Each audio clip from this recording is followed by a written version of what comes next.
What's up, guys? I'm SaltEMike, and this is your Star Citizen Week in Review for March 17th, 2025. We had a number of patches trying to improve the 4.1 PTU, and it needed them. Stella Fortuna is here with a big armor sale, of course, called it, and our first alien has some really cool rewards. All that and more on today's Week in Review.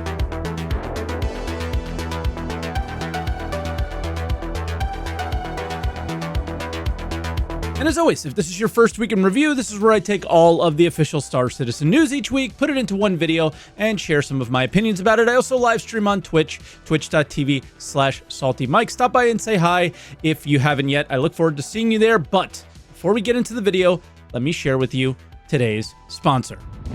This video is sponsored by Manscaped, the brand trusted by over 12 million men worldwide for their trimmers, hygiene, shower formulations, and more. Prepare for liftoff with the ultimate grooming co-pilot, the Handyman, in the stellar new Rocket Man colorway from Manscaped. The Handyman is sleek, powerful, and so compact it can slip into your gym bag or bathroom drawer with ease. Thanks to its magnetic blade cover, you can trust the blades to stay safely locked in place no matter where you travel. Engineered with a unique dual blade, it includes a standard foil shaver as well as a long hair trimming blade to manage up to 3 days of beard growth. This is my go-to to clean up my neck and cheeks to get my gamer face looking presentable when I go outside. Whether you are a first-time trimmer or a grooming guru, the Handyman in the special edition Rocket Man colorway from Manscaped is the secret weapon you need in your grooming arsenal. So use my promo code SaltEMike and you'll get 20% off plus free international shipping at checkout. Once again, that is 20% off plus free shipping with promo code SaltEMike at manscaped.com. Again, really appreciate you guys engaging with our sponsors, but we have a ton to get through this week, so let's start out with the patch notes.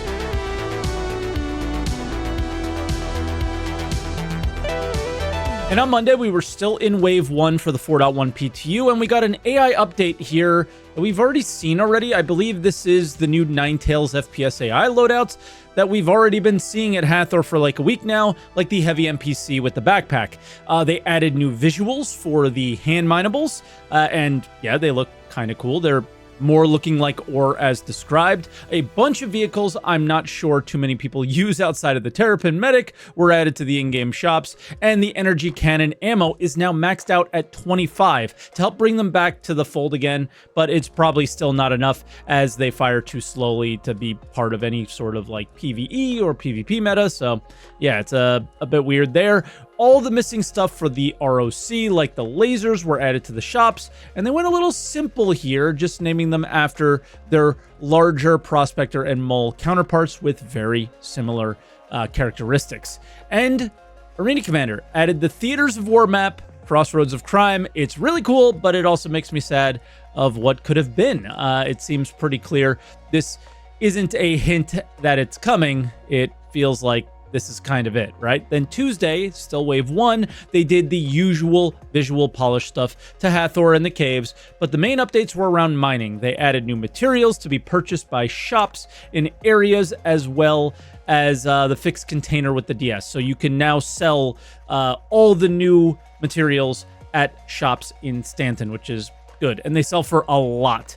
Wednesday, Wave 3, we went with on the 4.1 PTU, and the testing focus is first, and the reason it is that they mentioned reducing Wykelo's or Wikilo's mission by 10%. It's actually by 90% down to 10%, so they can properly be tested. They did the normal art passes, but they then updated the loot container contents around the PU. Kind of. We actually had some really cool stuff in the loot containers, and then they've done some minor updates to them, but brought them back to the typical, like, here's a med pen or a tractor beam attachment, and a few interesting things like there's now the mining gadgets at the Hathor stations, which is kind of cool. Ships that are meant to be multi-crew are getting a solo player update, giving them pilot weapons. Now, this feels like fan service a little bit, as it likely won't help these slow-moving ships in real combat or piracy scenarios, but it might allow the pilot kind of to fight off the odd small or medium NPC ship. So to me personally, this seems fine, but some of the ships are pretty powerful. I think the Valkyrie is pretty strong now with some size 4 weapons, so this could be like a really strong bounty ship, because the Valkyrie also got improved cargo. It went from 30 SCU to now 90, so now you can do bounties with this ship and then store the cargo. Thursday, we went open PTU for 4.1, and again, more visual changes to the new locations and stuff, but the main change here on Thursday was a long time coming. Small ships were ramming and destroying ships much larger than them with ease, and these mass changes are meant to mitigate that. At this point, I would just avoid ship collision damage personally. It was always used as a way to win an engagement when they were, you were actually losing. Hopefully it mitigates this without being another change that just helps push players towards ships that are larger without properly crewing them, or like the web store and stuff, right? Volt weapons are properly in now, at least they're in the notes. My instant and initial feelings are, I hate it, especially at night. You can't even see anything with all the insane VFX, but the idea of the 2 different recoil patterns is actually quite cool. Then for other weapons, this is all but sealing the deal for Tier 0 item recovery. They took no feedback into account so far. I think it's more likely that we'll see some slight changes in future patches, since they're iterating so quickly, and we're going month to month now. But they basically said the grenade launcher is going to change. They reduced the power of it due to player concerns that everyone will just run them. Also, the Ripper SMG got balanced as well, because, player feedback was showing that it just wasn't that good. Custodian continues to be a meme in the patch notes. I see you, Zach. And then the P8 AR is getting some much needed balance for the same reasons. The 100% meta would have been the P8 AR and the grenade launcher for FPS if they didn't do something about it, given these Tier 0 item recovery changes, right? Also, the only FPS AC mode is single weapon elimination now, and it is for the Vite rifle, so they can kind of get that feedback from us and make it better.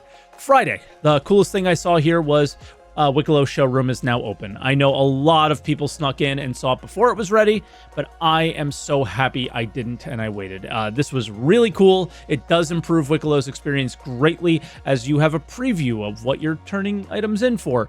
Make sure to take the time to listen to the audio when getting close to some of the turn-in displays. That's the best part of the location, in my opinion. They did more polish to the junior Valakars. It appears that this is what we'll see for the Valakar in 4.1. They aren't mind-blowing or anything, but the first time I came across this, it was kind of a cool experience. It was like, whoa, okay. They also did a lot more to make the hand mining experience a bit better. We'll see if that happens, because, man, going from the aim down sights on the multi-tool to what they have now is, oof, it's tough with mining. And lastly, they added Volt ammo to most of the shops in Stanton and Pyro, but they also did some balance based off of feedback on the Volt rifle, making the projectiles at the start a little less powerful and the beam more powerful. Now, I personally still feel that the VFX is the biggest negative of the usability of the gun. And then Saturday, there was a hotfix to try and deal with the numerous issues. I didn't talk about any of these yet, and because I record on Sunday morning before my live stream, I don't have details on how that went yet, because that's when I'm going to try the hotfix. Now, I didn't talk to you guys about how my experiences in these patches were, right? And yeah, they were not good. It was incredibly rough throughout the week. Huge desync problems, server stalls, and even a huge bug where I just crashed into the surface where you're like nowhere near it on your screen. It's like we're back in the 320 PTU. Like, it's not good. So hopefully this hotfix fixed it. Let me know in the comments if it did for you. Obviously, I'll know after this recording and maybe put a little note somewhere. But yeah, those were the patches this week. Lots of cool stuff. I think a lot of what's coming is really neat. But yeah, this has to be the stability year, and we don't have it right now. So let's move into roadmap updates.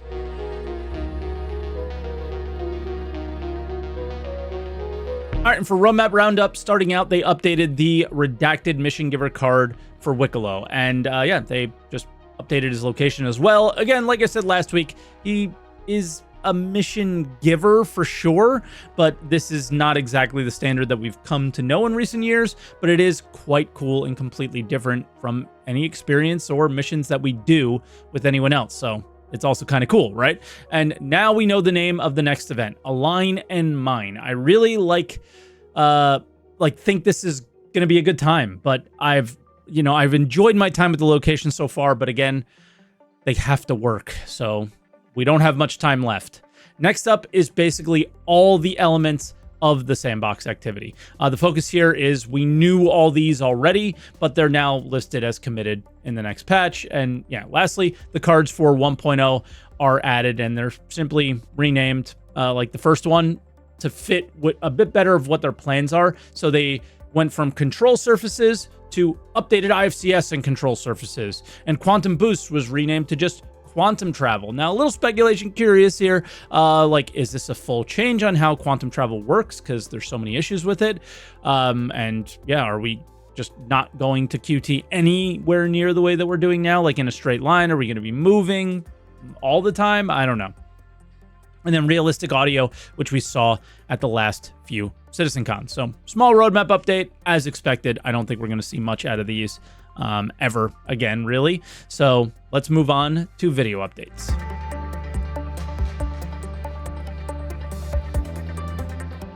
And the only video we had this week was an Inside Star Citizen titled Dev Diary Performance Artist. And this episode was basically Jared vlogging and announcing that he's in the game. So he has this for, to show his grandkids or something. And like deservedly so, Jared should be immortalized in Star Citizen. So there's not a ton to go on from a learning about Star Citizen, the game perspective. But there was a tiny little bit that gives some insight in what's to come in a future patch. Shocking news out of the Stanton system, with the recent attacks by Frontier fighters on the Invictus celebrations.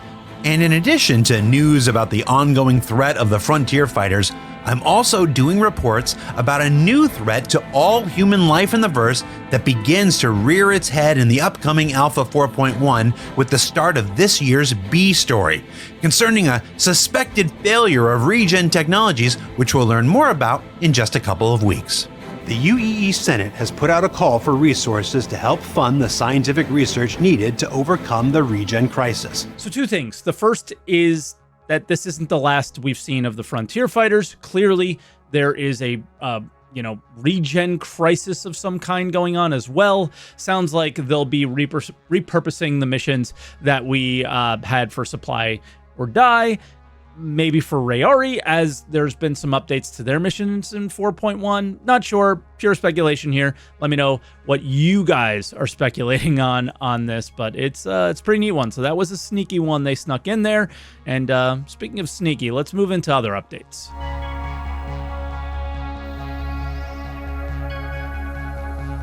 And of course, we start out with the sneak peek. And at this point, this is really far from a sneak peek. And I stared at this for a long time to see if there was anything actually sneaky in the clip, but even the sneaky stuff at the Hathor locations isn't really being shown. So, yep, it's Hathor from Theaters of War fame, and it's going to be in the game on a couple moons. I get it for the email content, right? As some people might not follow the game or the creators playing it on the PTU and seeing something new because of it. So it's totally fine, but not much of a sneak for us, right?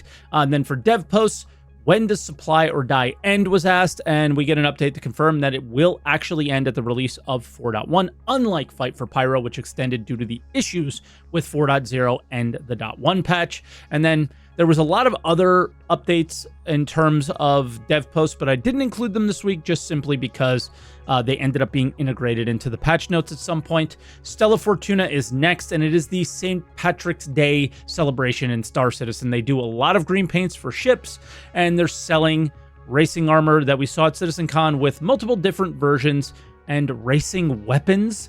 This is basically what I talked about. Immediately a large sale of armors and weapons. That's what I was concerned about with this Tier 0 implementation, right? This is one of the larger cosmetic sales that they've done in a while right after the Tier 0 change. So yeah, that doesn't mean that some of these paints aren't sick or the armors don't look cool.